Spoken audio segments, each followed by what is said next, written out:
মক্কা থেকে মদিনা বাবা Abdul Muttalib পৌঁছে গেল। যেমনই পৌঁছে গেছেন বন্ধুরা, এবার মদিনায় যে যাওয়া, ওই আমেনার বাবা আব্দুল ওয়াহাবের বাড়ি কোনটা চিনবে কি করে? তখন তো আর মোবাইল ছিল না যে ফোন করবে আর আমেনার বাবা আব্দুল ওয়াহাবের বাড়ি ঢুকে যাবে। এই চিন্তাতে পড়ে গেছেন বয়স্ক লোক, রাস্তা ধরে যাচ্ছেন, টেনশনে পড়ে গেছে আব্দুল ওয়াহাবের বাড়ি কোনটা চিনবো কি করে। চলে যাচ্ছেন বাবা। অত ইজ্জমান তাসা অত জিল্লমান তাসা, ইজ্জতের মালিক আল্লাহ, জিল্লতের মালিক আল্লাহ। সামনে দিক থেকে একটা খোদার বান্দা চলে আসতেছে, আর যেই লোকটা আসতেছিল গো ওটা অন্য কেউ নয়, যেই লোকটা আসতেছিল ওইটাই হলো আমেনার বাবা আব্দুল ওয়াহাব। যাকে খোঁজ করছিল ওই সামনে, আব্দুল মুত্তালিব তো আর চিনে না যে এটাই হলো আমেনার বাবা আব্দুল ওয়াহাব। তো কাকে জিজ্ঞাসা করব? তো ওকেই ডাকছে, ও ভাইয়া এদিকে আসেন। আসলো, বলে হ্যাঁ গো আপনার বাড়ি কি মদিনাতে? বলে হ্যাঁ মদিনাতে। আচ্ছা বলুন তো এই মদিনা শরীফ আব্দুল ওয়াহাব বলে নাম, তার বাড়ি কোনটা? আব্দুল ওয়াহাব বড় বড় চোখ করে দেখছে, মানে ওয়ারি নাম তো আব্দুল ওয়াহাব, ঘুরে ওকেই পয়সা পেয়েছে। আব্দুল ওয়াহাব বড় বড় চোখ করে দেখছে, বাপরে আমি চিনি না জানি না, আমার কথা কেন জিজ্ঞাসা করে? দেখি আর মনের কথা নিয়ে দেখি যে কেন আব্দুল ওয়াহাবকে খুঁজছে। বলে আচ্ছা বলেন তো আব্দুল ওয়াহাবের সঙ্গে আপনার কিসের দরকার গো? আব্দুল মুত্তালিব বলছেন আমি শুনেছি উনার একটা বেটি আছে যার নাম হইল আমেনা, দেখতে বড় সুন্দর, দেখতে বড় ভালো, জগতের আলো। ওই আমেনার সঙ্গে আমার বেটার বিবাহর প্রস্তাব এনেছি। আব্দুল ওয়াহাব বুঝে গেল বেটি তো আমারই, তার মানে আমার কাছে এসছে। বলছেন ভাই আপনার বাড়ি হোক না যেখানে, কেন আপনার আশাটা বেকার হয়ে গেল? বলল কেন? বলে এই জন্য বেকার হইল গো আমেনার বিয়ে হয়ে গেছে। আব্দুল মুত্তালিব বলছেন হাই আল্লাহ, আমি বয়স্ক মানুষই এত দূর থেকে আসলাম আর আমেনার বিয়ে হয়ে গেল। তো লোক জিজ্ঞাসা করছেন হ্যাঁ গো বিয়েটা যে হইল আপনি কি করে জানলেন? মানে আমেনার বাবাকে বলছেন আপনি কি করে জানলেন? আমেনার বাবা বলছে আমি জানবো না তো কে জানবে? আমি হলাম সে আমেনার বাবা আব্দুল ওয়াহাব। ও আপনি আব্দুল ওয়াহাব? বলে হ্যাঁ। আব্দুল মুত্তালিব বলছেন যাকে বিয়ে যখন হয়ে গেল তো করার তো কিছু নেই। তো জিজ্ঞাসা করছেন হ্যাঁ গো বিয়েটা কোথায় হয়েছে? বলে বিয়েটা হয়েছে মক্কা শরীফে। জোরে বলুন সুবহানাল্লাহ। আব্দুল মুত্তালিব বলছেন মক্কাতে তো আমারও বাড়ি, দেখি জামাইয়ের নামটা জিজ্ঞাসা করি। বলছে আচ্ছা বলেন তো গো জামাইয়ের নামটা কি? বলে জামাইয়ের নাম হলো হযরত আব্দুল্লাহ। জোরে বলুন সুবহানাল্লাহ। আব্দুল মুত্তালিব বলছে একটু রশি কাছিয়ে এসে, রশি বুঝলেন তো, মানে কুটুম তালি, মানে আব্দুল্লাহ তো আরো থাকতে পারে, ওর বাপের নামটা আগে জানি। আচ্ছা বলেন তো ভাই আব্দুল্লাহর বাপের নামটা কি? তখন বলছেন ওনার বাবা শুনেছি কাবা শরীফের দেখভাল করে, যার নাম হলো আব্দুল মুত্তালিব। যেমন এই কথা বলতে নাই আব্দুল মুত্তালিব দেরি করলেন না, বাবা হাতখানা ধরে বুকে সাঁটালো, বাবা বলল এসো আমার বিহাই সাহেব। বিহাই বলে বুকে লাগিয়েছে, বিহাই বলে না কি বলে? সমধি বলে নাকি? কেউ ফের সমধিও বলে তো। আর বিহাই বিহাই যদি এক জায়গাতে হয়ে যেত দুনিয়ার গল্প ভরাই জানে। চায়ের দোকানে মিষ্টির দোকানে গল্প করছে, বিহাই চাও খাইছে দিকে হাতও চলছে। তো বিহাই বিহাই বলে যখন বুকে লাগিয়েছে আব্দুল ওয়াহাবকে, তো আব্দুল ওয়াহাব চট করে বলছে হ্যাঁ গো আপনাকে চিনি না জানি না, হঠাৎ করে বিহাই বলে কেন বুকে লাগাইলে? আব্দুল মুত্তালিব বলছেন আমি লাগাবো না তো কে লাগাবে? আপনি যেমন আমেনার বাবা আব্দুল ওয়াহাব, আমি হলাম সে আব্দুল্লাহর বাবা আব্দুল মুত্তালিব। ও আপনি আব্দুল মুত্তালিব? বলে হ্যাঁ। তো আব্দুল মুত্তালিব বলছেন জি ভাই, আমিও শুনেছি যে কি বলে আমার ছেলে আপনার মেয়ে। আচ্ছা বিয়েটা হইল কি করে আমিও জানতে পারলাম না। আমেনার বাবা বলছে ভুল কথা, ও গো আমার বিহাই সাহেব আমি ভালো করে জানি। বললো কেমন করে?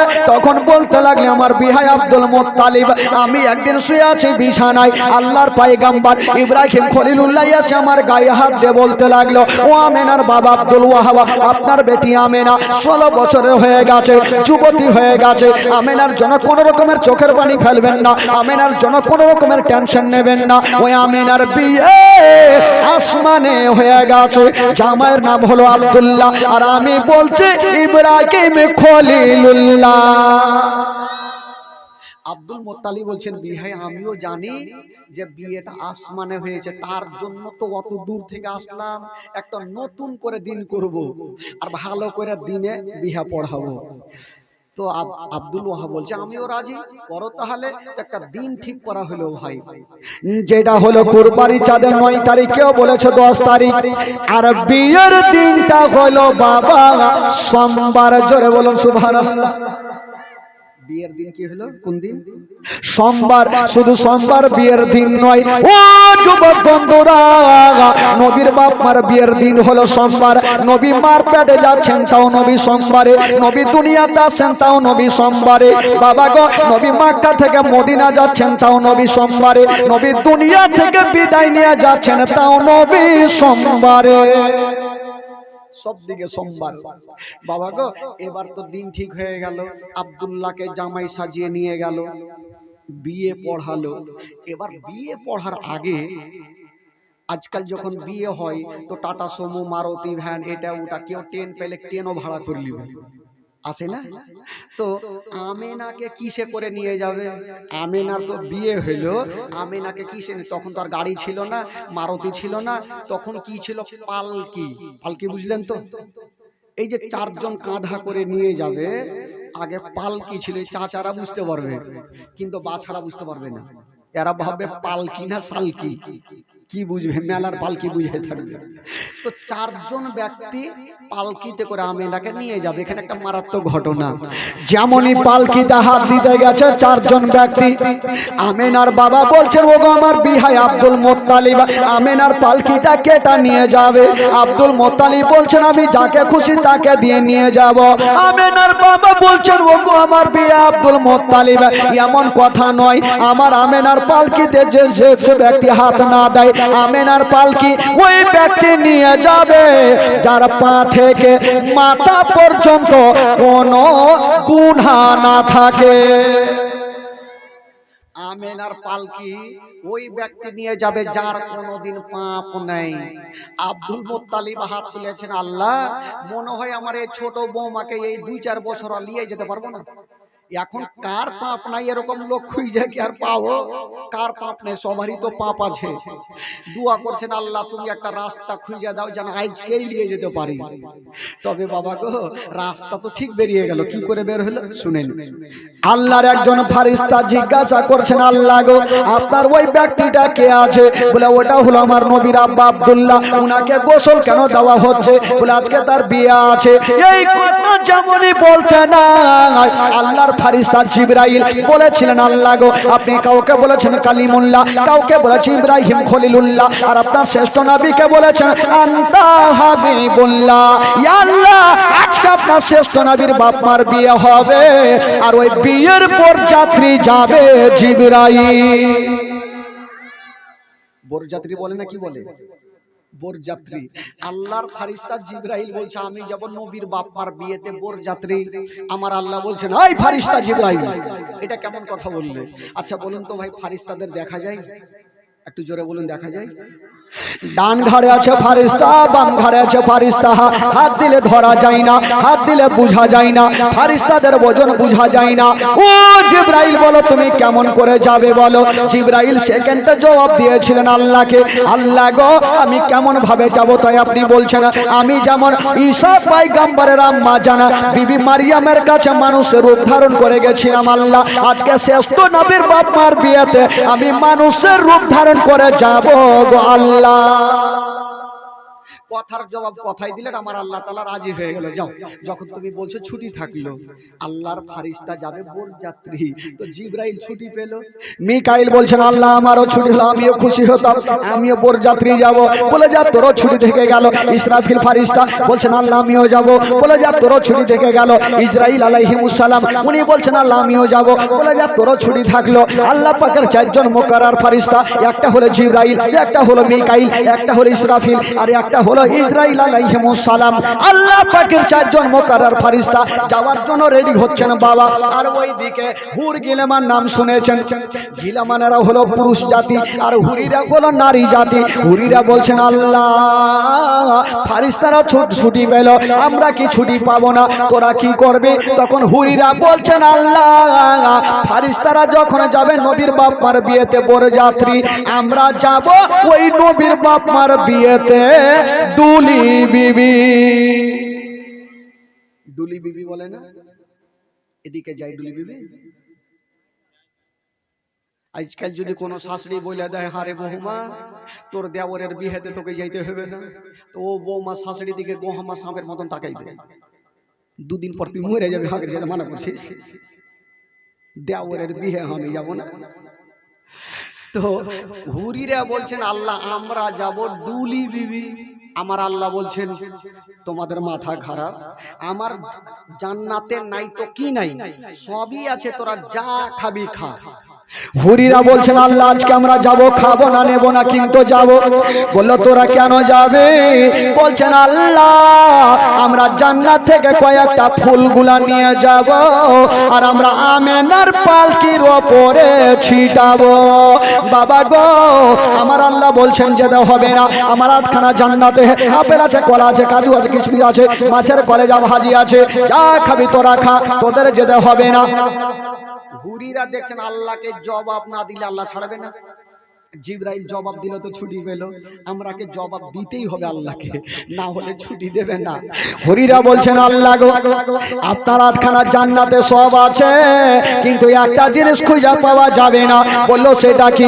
বলছেন আল্লাহ গো আপনার আটখানা জান্নাতে আপেল আছে, কলা আছে, কাজু আছে, কিশমিশ আছে, মাছের কলেজা ভাজি আছে, কিন্তু আল্লাহ একটা জিনিস নাই। বললো সেটা কি? বললো বিবি আমেনার পায়ের ধুলা জান্নাতে নাই। আমেনার পায়ের ধুলা জান্নাতে নেই। আমার আল্লাহ বলছেন ঠিকই তো কথা, আমেনার জান্নাতে আসলো কবে যে পায়ের ধুলা হবে? আল্লাহ গো আমরা যাব আর আমেনার পায়ের ধুলা গুলা নেব আর আমরা চোখের সুরমা বানাবো। তো নবীর বাপ মার যদি এই অবস্থা হয়, আমার নবীর অবস্থা কি হবে? বাবা গো এইবারে দান শুরু হয়ে গেল, একটু দাঁড়ান বক্তব্য শুনেন ভাই। এবার আল্লাহর ফারিস্তা জিবরাইল ছুটি পেয়ে গেল, মিকাইল পেল, ইসরাফিল হলো, ইসরাইল পেল। আমার আল্লাহ তাআলা হুরিদেরকেও অর্ডার করে দিল। তোমার আল্লাহ বলছেন এই চারজন ফারিস্তা যাও, আমেনার বাবা নিষ্পাপ ব্যক্তি দাবি করেছে যার কোনো পাপ নেই, তোদের কোনো পাপ নাই, যা আর আমেনার পালকিটাকে বহে নিয়ে মক্কাতে পৌঁছে দে। তবে বলুন তো ভাই আমাদের জান কবুজ করনেওয়ালা যে ফারিস্তা হবে তার নাম কি গো? একটু জোরে বলেন। জিবরাইল। ये तो मुश्किल ব্যাপার। ইসরাইল, ওই ইসরাইল আলাইহিস সালাম ও মনটা খারাপ করে বসে আছে। আমার আল্লাহ বলছে তোমার মন কেন খারাপ? বলছে আল্লাহ গো আমার যে এমন কাজ, আমার কাজ তো হলো সেকেন্ডের মধ্যে কোনা কোনায় গিয়ে জান কবুজ করা। এখন এখান থেকে জমিনে যাব, জমিন থেকে মদিনা যাব, আমেনাকে নেব, মক্কা পৌঁছাবো, তারপরে আসবো। এই যে আসা যাওয়াতে অনেকটা গ্যাপ হবে, তো এই গ্যাপের মধ্যে জান কে কবুজ করবে? আমার আল্লাহ বলছেন ঠিকই তো কথা। তবে ইসরাইল একটা কথা শুনে নাও, এই এমন কথা যখন তুমি তুলে ধরেছো, যাও যাও ওই আমেনা মদিনা থেকে মক্কা যতক্ষণ আসবে না, শ্বশুরের বাড়িতে না আসে, আব্দুল্লাহর ঘরে না আসে, আমি আল্লাহ তাআলা একটা জীবের মরণ হইতে দেব না। যতক্ষণ আমেনা মক্কাতে না আসবে আমি একটাও কোনো মরণ হইতে দেব না, মরণটাকে রুখে দিলাম। যাও। ইসরাইল চলে গেল। বাবা গো, এবার আমেনার পালকিটাকে বহে মক্কা নগরে পৌঁছে দিল। যেমনই পৌঁছে দেওয়া, বেরাদার বন্ধুরা, ওই আমেনা যেমনই শ্বশুর বাড়িতে যাওয়া, আব্দুল্লাহর ঘরে যাওয়া, ওই আব্দুল্লাহর সঙ্গে আমেনার ঘর সংসার হইল। ও যুবক বন্ধুরা, এত কথা খুলে বলবো না, একটা কথা বলে দিই বাবা। ওই আব্দুল্লাহ আমেনার কপালে একটা চুমা দিয়েছেন বাবা। যেমনই চুমা দিয়েছেন বন্ধুরা, আব্দুল্লাহর পেশানিতে যে নূরটা ছিল, ওই নূরটা মা আমেনার পেটে জমা হয়ে গেল। আব্দুল্লাহর পেশানিতে যে নূর ছিল, মা আমেনার পেটে জমা হইল। আমার নবী মার গর্ভে চলে আসলো, আর জীবন এখান থেকে শুরু হইল। এতক্ষণ ভিড় বান্ধা হইল ভাই। আচ্ছা একটা কথা বলেন তো, আপনারা এত লোকজন বসে আছেন, আপনারা আমার ভাষা বুঝতে পারছেন তো? যারা পারেন না একটু হাত তুলেন তো। সবাই পারছে, মাশাআল্লাহ। আর বৈশাও আছেন আপনারা, এরকম পুল ফেলার মতন কোনো জায়গাতে থাকে না ভাই। কোনো জায়গাতে 3টা লোককে নিয়েও জীবনী করেছে, তার মধ্যে একটা মাইক ম্যান, একটা ইমাম সাহেব, একটা গ্রামের মডল সর্দারকে নিয়ে। আপনাদের এলাকাতে মাশাআল্লাহ লোকের ভালো চাপ। টুকিটোলাতে করেছিলাম, আপনাদের এখানেই তো আছে মনে হয় নাকি? টুকিটোলা কেবিএস, তারপরে কালীনগরে 7 বার জীবনী করেছি মনে হয়। তো ভালো লোক হয়, আরে আপনাদের এলাকাতে ভালো থাকে আর কি। তো যাকে ভাষা বুঝতে পারছেন, আর এরকম বসে থাকলে বক্তাকেও বলতে ভালো লাগবে, কারণ উঠাউঠি করলে কিন্তু ঝামেলা। এক জায়গাতে জালসা চলছে, বক্তা এত জালসা জমিয়েছে, আর মিডিলে একটা লোক বসে আছে, ওকে কিন্তু পায়খানা লেগেছে ভাই। ও কিন্তু মাথা তুলছে, মাওলানা তো মিজাজ খারাপ হয়েছে, এর আগের মাথায় বলছে এই ভয়ে বসে গেছে, এই সব থামা যাবে ভাই, পায়খানা কিন্তু থামা যাবে না। আবার মাথা তুলছে, মাওলানা বলছে আবার বসে গেছে। এই লোকটা চিন্তা করলো বাড়িতে ঘুমাইতাম, ওইটাই ভালো ছিল। কোন মাওলানা জালসা শুনতে আসলাম, এই পায়খানায় বন্ধ করে দিলে। ই হঠাৎ করে কারেন্টটা চলে গেছে, অন্ধকার। ই ভাবলো এ সুযোগে ভাগতে হবে, উঠা বাবা পার্সে চলে এসে চতুর্দিকে লোক উঠে যাবে না যাবে, তো পার্সে 8 নম্বরের জুতা পড়েছিল, এই জুতাতে কাম সেরে দিয়ে যাবো। বসে গেছে মাওলানা সাহেব, বান্দা সারা রাত থাকবে, ভাগবে না। এই ভাগে ও তো ট্যাঙ্কি খালি করলেছে। আর আসলে ওই জুতাটা সাধারণ লোকের ছিল না, যে মাওলানা জালসা করছিল ওয়ারি জুতা। মাওলানা সাহেব জালসা শেষ করে যেমন নিচে নামবে, পা ভরেছে তো খাচাং করে উঠে। এই শীত কুণ্ঠে থেকে আইলো রে ভাই। তো ওই রকম লাগলে উঠিয়েন ভাই, না হলে উঠি করিয়েন না, না হলে ফের মিজাজ খারাপ হয়ে যাবে। যাক ভালো করে বসে আছেন, খুবই ভালো লাগছে। বেরাদারান ছিলাম বন্ধুগণ, বাবাজি এই যে একটু মনটা চাঙ্গা হইলো, এবার একটু চোখের পানি ফেলতে হবে, একটু কাঁদতে হবে ভাই। মা আপনারা জীবনী শুনেছেন, মাগো এক্ষুনি আমার নবীর আব্বা আব্দুল্লাহ ইন্তিকাল করবেন, চোখ দিয়ে ঝরঝর করে পানি ঝরবে। যখন এই ঘটনাটা বইয়ে পড়েছিলাম, আমি নিজেই চোখের পানি ধরে রাখতে পারিনি। বাবা আমেনার গর্ভে আমার নবীর যখন মাত্র 2 মাসের, কয় মাসের বাবা একটু মুখস্থ করে রাখেন, 2 মাসের।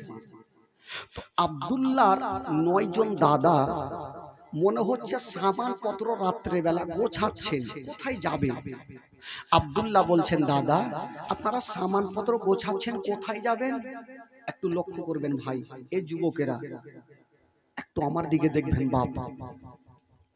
তো আব্দুল্লাহর 9টা দাদা বলছেন, ভাই আব্দুল্লাহ আমরা তো যাবো একটু ব্যবসা করার জন্য মুলকেশাম। আব্দুল্লাহ বলছেন, দাদা আমাকে নিয়ে যাবেন না? 9 জন দাদা বলছেন, ভাই আব্দুল্লাহ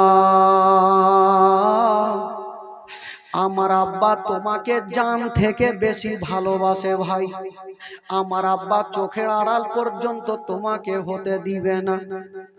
আব্দুল্লাহ বলছেন, দাদা গো আমাকেও সাথে করে নিয়ে চলেন দাদা, আমারও কোনো টাকার প্রয়োজন আছে।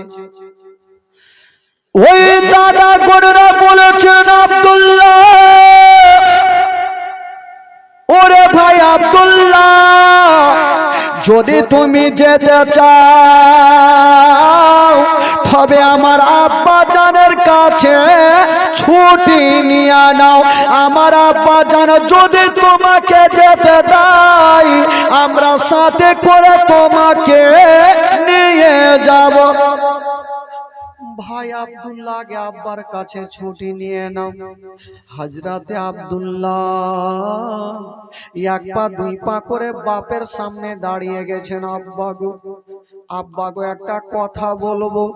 বলল কি কথা বেটা?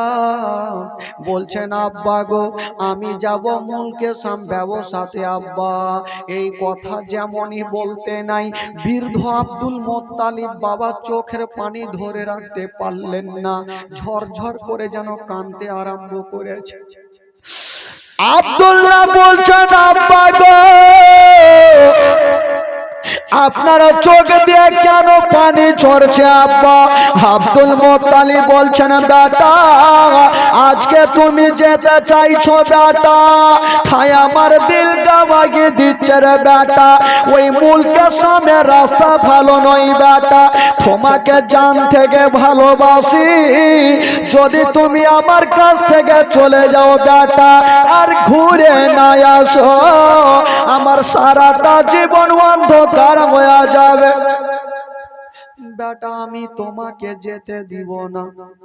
আব্দুল মুত্তালিবের 9টা বেটা এসে বাপের হাতখানা ধরে বলছেন আব্বা গো আপনার যেমন পেয়ারা বেটা আব্দুল্লাহ আমাদের হলো পেয়ারা ভাই আব্দুল্লাহ। আমরা সাথে করে নিয়ে যাব, দায়িত্ব করে নিয়ে যাব আর দায়িত্ব করে আপনার সামনে হাজির করব। আব্দুল মুত্তালিব কাঁদতে কাঁদতে বলছেন বেটারা আমার আব্দুল্লাহকে তোমাদের সঙ্গে পাঠাবো বেটা, তবে একটা কথা মনে রাখিও আমার আব্দুল্লাহকে তোমরা একাই ছাড়বে না, কারণ আব্দুল্লাহকে দেখলে আমার মনটা সব সময় ভালো থাকে বেটা। বেটা গোনেরা বলছেন আব্বা গো চিন্তা করবেন না, আমরা সাথে করে নিয়ে যাব আর দায়িত্ব করে আপনার সামনে হাজির করব। আব্দুল মুত্তালিব বলছেন বেটা আব্দুল্লাহ একটা কথা শুনে নাও বেটা, যখন তুমি যাবে তবে একটা কথা শোনো, যাওয়ার আগে বেটা আমি তোমার আব্বা তোমাকে পারমিশন দিলাম, তবে একবার যাও বেটা তোমার বিবি আমেনার কাছে ছুটি নিয়ে নাও।